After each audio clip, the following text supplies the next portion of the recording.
Because, you know, it's nice hearing other people react to me, like, playing, like, games I never played before, or games I have nostalgia for, or just me not shutting the fuck up. Because I have a thing where I try not to, like, be quiet during streams, because when I get quiet, I get scared. That's, like, a massive thing for me, too, where, like, the interesting thing, especially when it comes to, like, editing, these things in post, is, like, while I'm recording it live, like, with Game & Chat, when I'm recording it live, I get really anxious about leaving in dead air because I think, like, oh man, we don't have a good flow going and, like, none of this is going to be interesting. I hate when I leave dead air in my streams. But the great thing about being able to edit this stuff in post is, like, the audience doesn't necessarily see all the awkward bits. They only see the bits that I choose to leave in, right? Yeah. And sometimes I leave in a bit that, at the time, of recording it, I'm like, oh wow, that's super awkward. I definitely have to cut that bit out. But then when I'm editing it, it's like, that's awkward, but it's also really authentic. Oh yeah. And there's something charming about leaving in the authentic awkwardness. Yeah, I think that's... Does that make any sense whatsoever? Yeah, like, I try to be authentic and honest and raw with my streams, because I think that's what Nicola the Koala is. Honest, authentic, and raw. With a couple of exceptions to, like, minor hiccups I've made on streams, or VODs I refuse to, like, upload because shit fucked up, but... Or you accidentally, like, said something that you shouldn't have, and then you have to make me edit the VOD to be like, no, Daddy, no. What happened, okay, for that particular VOD, what happened... and feel free to make fun of me for it. Go right ahead, Cool Beans and Jelly Beans. But, Cool Beans, they're my audience. They're not Cool Beans and Jelly Beans. They're stupid and nobody loves them. That's mean. Anyway, so what happened, I was playing Klonoa, and I started, like, quoting, like, this, like, cigarette gum commercial. Yeah, well, it was like, no, Larry, no. No, Gary, no. No, Gary, no, Gary, no, Gary, no. And I mispronounced a certain word that accidentally made it sound like the N-word, and I felt really bad. Like, the only exception I make to people saying the N-word is if, you know, if they are black themselves or a certain race themselves, and that they think they have an N-word pass. I'm like, whatever. And I'm just like, as long as you're doing it in private, it's like, whatever, I don't give a shit. Well, yeah. But if you're saying, like, the N-word in public places, no. Right words, right place, basically. Like, we all know what happened with PewDiePie and the bridge incident, basically. Oh, yeah. I do love the Speed of Lobsters meme, though, where it's just like when you have a fun game with your friends. JJ! My name's Tigger! Half of the time with PewDiePie, though, most of his, like, mistakes are, like... understandable. Unintentional or... The average person kind malicious. of gets it. Although I do think in 2016 he did go through a very... very edgy phase. He went through an edgy phase, yes. Where the most popular YouTubers at the time were like Grade A Under A, Leafy is here. Oh god, that is a side of YouTube I do not want back at ever again, because I was slowly coming out of my egg at the time, more realizing I was trans. Yeah. I don't know what's the worst time to come out now. I can't tell if it's in this day and age of all the shit's going on with trans stuff, or back in 2015 of all, like, the anti-SJW shit, and people being like, non-binary's not a real thing. Like, it was fucking hard, man. I have a thought about that, and it's that, while yes, there's no scarier time than now when it comes to, like, law and legislation and the amount of, like, anti-trans rhetoric that's going around. However, due to the internet and, like, the increase in, like, similar types of people finding each other and forming communities and all this sort of stuff, there's no better time than now to, like, find people who are just like you and create a good support network for yourself. Yeah, but of course... So yeah, it's dangerous. It's a dangerous time to be alive, but it's also a good time to like be free Find your homies. and find your support network and a place to call home. Yeah, but I also completely understand if for safety reasons or privacy reasons. Oh yeah, you absolutely. Don't come out right away. If it's dangerous to come out as your true self, then by all means, prioritize your survival above all else. Yeah, safety comes first. Safety always comes first, Back no to matter like what. the whole PewDiePie thing. Like, Yeah. I get why people didn't like what he did, like the anti-Semitic stuff and all that other shit. Like, fine, if you find him like awkward or stupid. Well, yeah, there's not. He Nobody makes you says that you have to watch PewDiePie. Yeah, like if he makes you uncomfortable with all the shit that he's done, that is completely valid and that is perfectly okay. And I can see why people found him problematic the more I think about it. But Yeah. but I also genuinely believe I don't think he is a intentionally shitty person. I think there's a lot of people. He's made really awful mistakes and he should be called out for them. Yep. But still. I found that a lot of people on the left, what the internet refers to as breadtube, a lot of them will like criticize PewDiePie's actions and say like, hey, your words and actions sort of give fuel to these like hateful groups, that kind of thing. Which is fair criticism. But none of them have ever, like the ones I watch anyway, I'm not sure how like common it is, but none of them have ever like said like they genuinely believe PewDiePie's a bad person. They just think that he's misguided. Does he have another wolf inside him? Yes. He's Wolfgang. I'm pretty sure that's like an old like a wolf god. I'm pretty sure. But do you remember the meme, two wolves inside you? Wolf job? What? What? Okay. You don't remember the meme, there are two wolves inside you? Is that the t-shirt that has 3 wolves howling at the moon? Yes. I always thought that was like a Twilight thing. Wait, did that come with a caption that was like, there are 2 wolves inside you? Or? Yeah, and it said, and I think one of them was like, oh, one is sad, the other's horny or something. I don't fucking know, I'm just quoting a stupid meme. You don't know that fucking meme? No! What? There are 2 sides for you. One is what? One is sad, the other's horny. One is... Can it be both? No. You never had a melancholic hand job? Is that what Hutter he has? No, it's Kieran. That's Kieran every time he thinks of Mikuru. Futanari Haruhi is just like, I am jerking off and I am sad about it. the melancholic hand job of Haruhi Suzumiya. I like that.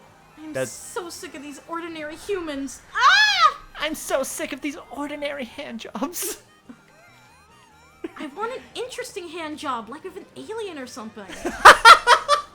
That would be very interesting. Would you? Okay, if you got abducted by an alien, would you fuck an alien? Yes. Wow. Okay, that's a very good. What if? Elaborate. How would you fuck the alien? Am I allowed to talk about this? It's like, I will probe you, and then you can probe me. I rather probe the alien. Oh, nice.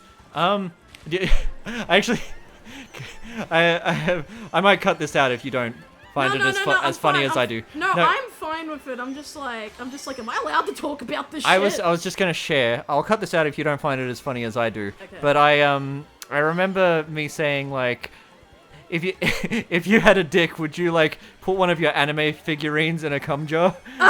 Would you like to jizz on your anime figurines? And you in a very calm voice, you would just like, they're too expensive.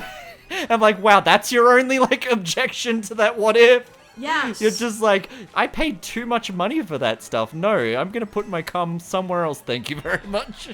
Yeah. I like, still would. That shit's fucking expensive. I love that you weren't grossed out by the hypothetical. You were just like, you were thinking about it in a very like logical way of just like, no, it costs too much money. Yeah. A very calm, monotone voice. Yeah, and the paint funniest and shit thing would, ever. Would get all fucking gross and shit. You do get like paranoid about your stuff wearing and tearing over time. Because that's what happens, especially in the fucking sun. It starts fading, and it freaks me the fuck out. One of the things. And I also learned about disc rot as well with DVDs and CDs. I heard they don't last forever. I hope the skateboard kid 2 survives. No, like you gotta like keep your discs and shit protected as well, because there will be a time because of disc rot, they just will not work anymore.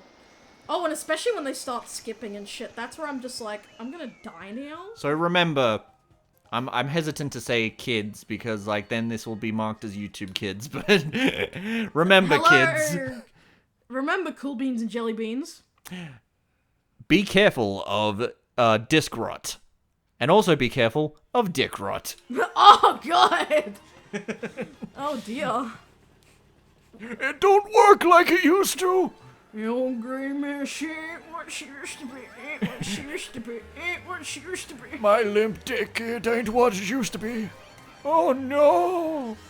Elderly people watching this being like, oh, I feel called out. Do you really think elderly people are watching game and or chat? Yes. Wait a minute, that's rock and or roll. I used to be with it, but then they changed what it was. And it's true. It's exactly true. And you don't want to know why I say this is because... Yeah. Same with you.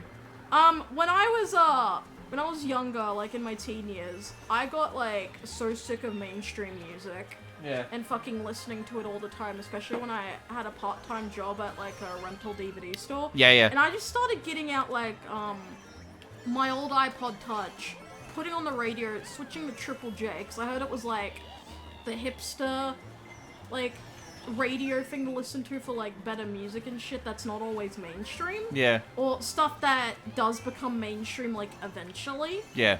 And it was like a breath of fresh air for me. It was like, you know, like an Astor movie with the guy being like, I'm doing an internet, whoa! Wow! That was me with Triple J, and it still is to an extent. Yeah. But I found myself at one point being like, while listening to Triple J being like, it's just fucking pop music these days, what the fuck? We all have those and moments where we just go like... to Double J, which is basically like... Yeah. Like, Triple J, but older. And it used to be called Double J, by the way. But then... And just listening to it being like, oh, thank God, older music, Jesus Christ. We all have a And moment... that made me really fucking depressed, because I was like, I want to get with, like, what all the cool kids are into these days. I don't want to be like a stupid old man being like, oh, this generation is garbage, they don't understand anything. Well, that's sometimes why I check out the YouTube trending tab, because, like, I don't necessarily enjoy what I see on there, but I do sometimes get that, like... What? Excuse me? What the fuck was that? I distracted you with my humorous story, and then I red-shelled you. Anyway... Peach, I will get your fucking pussy! I think the neighbors might have heard that. It echoes, like, down the town. So we're on a second-floor apartment, and I have the window open. Anywho. Hey! Oh my gosh. Oh, noise complaints are incoming. I'm told fuck you. Anyway, so sometimes I check out the YouTube trending tab because I want to, like, I want to have my finger on the pulse of what's hip. And apparently it's still Minecraft, Fortnite, Five Nights at Freddy's, like, whatever the fuck. Yeah, Friday Night Funkin'. Oh, Friday Night Funkin' fucking blew up. Monday Night Masturbating. Anyway. Anyway. I have a story to tell, and it's that, back in 2010, I was super obsessed with, like, the biggest YouTubers of all time. Stuff like, Smosh. Ryan Higa, Smosh, Ray William Johnson, Shane Dawson. Don't even get started. Don't start. But, I remember, like, watching videos of them at, like, 2010 American VidCon, and, like, all the videos that came out about it. And I was just like, I really want to go there. I absolutely, like, this looks like the epitome of, like, what's hip and new, and I want to be a part of it. I want to be a part of this, like, this internet culture, right? So one day I was, like, dreaming to go to VidCon. I never went to American VidCon. Eventually one day it came to Australia, and it wasn't as good as I thought it was going to be. Anyway. I have a lot of stories about VidCon Australia. Australia. we could talk about VidCon Australia. That could be a whole episode to itself. Oh, yeah. But the main thing, it's not really relevant. The main thing I wanted to get out of that is that one day, I'm looking at, like, you know, American VidCon, like, 2015, 2020. I don't remember what year it was, but, like, one year I'm looking at the American guest list, and I just see all these, like, TikTokers and, like... Yeah, what the fuck? And, It's like, TikTok's become the new YouTube. and these like vloggers on YouTube that are, and I'm looking at the guest list like, who are you people?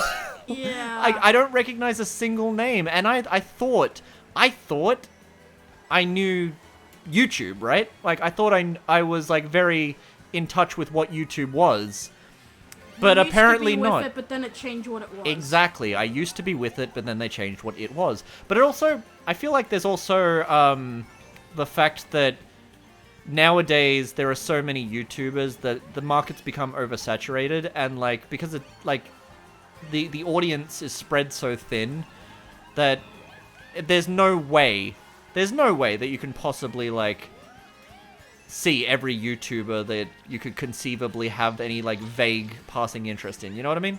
And well, yeah, sometimes Triple J these days can be annoying. At least like there's still some good shit on it. That's one of the... And there's at least like certain times of the week and day they play like say hip hop music or metal music and even like pop punk music. Like one of my favorite programs ever is Short Fast Loud, which plays like punk and like rock music and even some ska cool. and stuff. That's pretty cool. That's where I learnt about like some Japanese like ska bands as well. Damn it. GG. GG. My Complete brain roll is of the so dice. stupid. Like I could watch like a very sad movie or show like Klein Art or something. You are the one and who not is like fucking cry. Like I'd feel something, but I Aw. just don't cry, and it's so unfair. It's bullshit. Clannad is one of the animes that I can actually watch like over and over again because I find You it should to play be the like visual novel of it. yeah. Yeah. I genuinely I think Wait. I know I'm breaking my own rule here of like not mentioning like other Let's Players. But I the Game Grumps actually played like the Clannad visual novel. Wait, for real? Yeah, they at least did a part 1 of a series. I don't know if they ever continued it, but like I think Danny said something along the lines of like when Nagisa appears on screen, he's just like, wow, I like her, I hope nothing bad happens to her. And all the comments are like, Danny, no! Oh my god. Danny, don't you know? Yeah, literally, Danny, don't you know? Yeah. Man, I am so looking forward to seeing Game Grumps again. Not again. I look forward to seeing Game Grumps in June for my birthday with you. And may I say... For our 5-year anniversary, yeah? Yes, for our 5-year anniversary. And may I say that one of my favorite memories is when me, you, Amy, Fen, Freako, and Raven wasn't there because she lives in Sydney, but she was there in spirit because she also went to the Ninja Sex Party concert. Let me just say that was just like one of my favorite memories of all time. Like us all dancing together, chilling out with one of our favorite bands, and then like chilling out in the ramen restaurant. That was so much fun.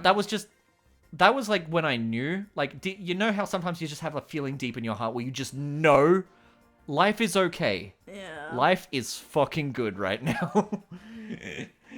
But I thought life's a bitch and then you die. That's why we get high, because you never know when we're gonna go. You never know when we're gonna go.